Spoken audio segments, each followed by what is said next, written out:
Hello, I'm Sister Vassa, and I'm having my coffee as usual here in Vienna in Austria. This is our Christmas episode, and I hope you watch it whenever you celebrate Christmas. I'm glad to announce that our new set designer from Poland, Anka, has given birth to a healthy baby boy. And she's naming him Francis, or Franciszek in Polish, because as it turns out, she's Roman Catholic and also a very big fan of the new Pope. I also have to tell you that I'll be leaving for New York very soon, where I will spend 5 whole weeks, so we might have to take a break for a little while, unless I'm able to film from New York, but we'll see about that.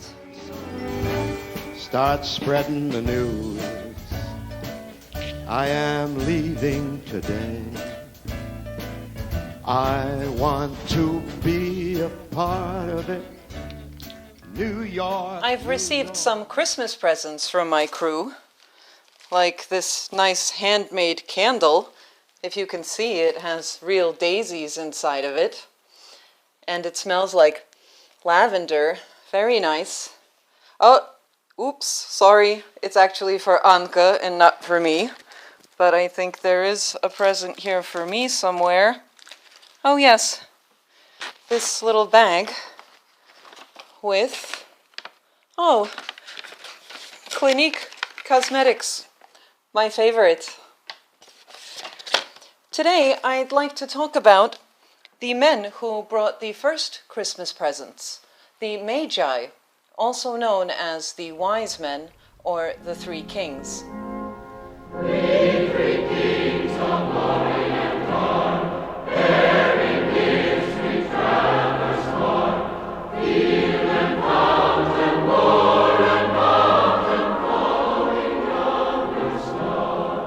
Oh, star of wonder, star of wonder. We know about Christ's birth in Bethlehem from 2 of the 4 Gospels, from Matthew and Luke.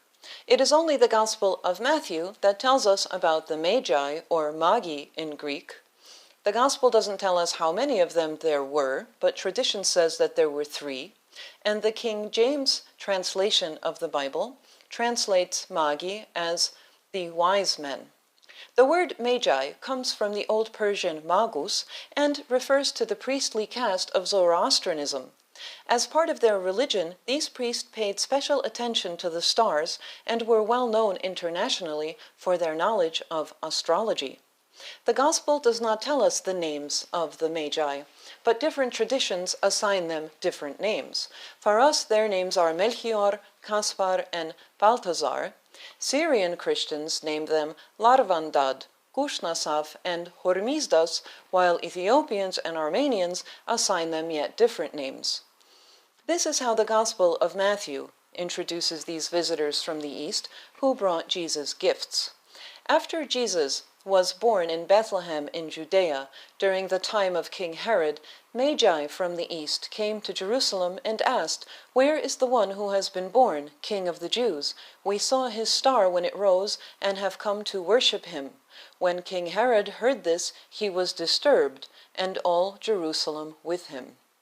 I will not repeat the narrative you all know, how the Magi brought Jesus gifts of gold, frankincense, and myrrh, and how they returned to their own land a different way, avoiding another meeting with Herod because they were warned to do so in a dream. I'll just go ahead and presume that most of my viewers have a firm grasp on the story, because most of you probably watch a show like this because you are Christians, though not all of you. Understandably, some of you might watch because you like my fashion sense. Nonetheless, I think that you are in the minority among my viewers.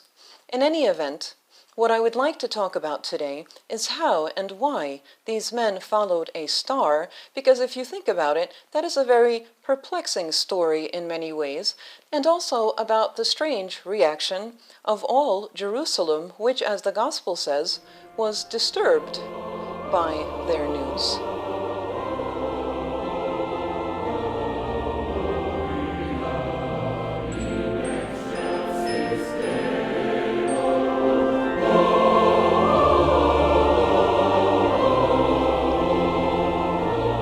best known text of the Byzantine church services on this feast, the main troparion or hymn of the Nativity, calls the Magi those who worship the stars. This is the text of the troparion.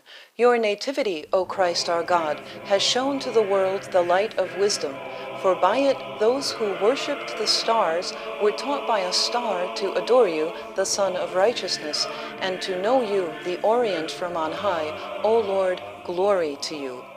It might be puzzling for some of us that star worshippers, astrologers that is, were brought to Christ through the very object of their apparently unorthodox worship, a star. St. John Chrysostom, a father of the late 4th, early 5th centuries, writes that the Magi did not read the prophets of the Bible, but that God spoke to them through other means, through that which was familiar to them. As Chrysostom writes, "For, since to everyone what is familiar is dear, God manages things on this principle with a view to the salvation of the world." Chrysostom also adds that, although these Magi had not been prepared for the coming of the Messiah through the Old Testament scriptures, they received the revelation of his birth through this special star because their hearts were open to faith. We do not know much about the Magi, but we do know that they were deemed worthy of this uncommon revelation, regardless of their unorthodox belief system. Now, Chrysostom notes that this was no ordinary star, because stars as we usually perceive them appear to move from east to west because of the rotation of the earth. But these men came south from Persia, which, in case you didn't know, is found to the north of Judea. Furthermore, this star stopped above the house where the child was, and that is impossible for any usual star to indicate a house, large or small, with that much precision. So it wasn't actually a usual star that showed the Magi the way, but God did use the appearance of a star, whatever this special star was, to guide them, because this was what could catch their attention. Now, Herod and all Jerusalem, that is, those who did know the scriptural tradition and prophecies, were not overjoyed, but rather disturbed, as the Gospel says, by the news of the Magi that the King of the Jews had been born. Why were they disturbed? Because they were quite happy and content with life as it was. A new king would upset the status quo and all the things to which everyone was accustomed. As Chrysostom writes, Jesus brought the fire of the Spirit, which takes away the desire for the things that are here and removes us to another love. The Magi, despite their unorthodox culture, and despite the fact that they were outsiders to what was considered the orthodox tradition of that time, did allow themselves to be moved by another love, because they did leave their usual cares and made this unusual journey. So, let's not take for granted our own tradition, no matter how ancient it is, nor be quick to judge those who are outsiders to it, nor should we ignore the untraditional ways in which God speaks to us sometimes through familiar things and familiar people. And let's not greet the feast of Christmas, the news of Christ's birth, with disturbance as all Jerusalem did.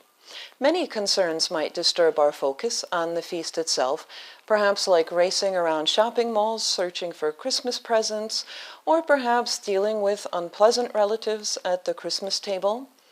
But let's try and keep our focus, even among these familiar distractions, taking at least a bit of time for some prayer, contemplation, and listening for how God speaks to us through the familiar things and familiar distractions around us on occasion of the birth of his Son in Bethlehem. That's it for today.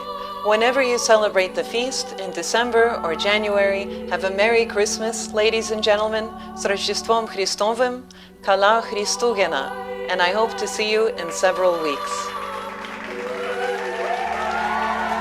Thank you.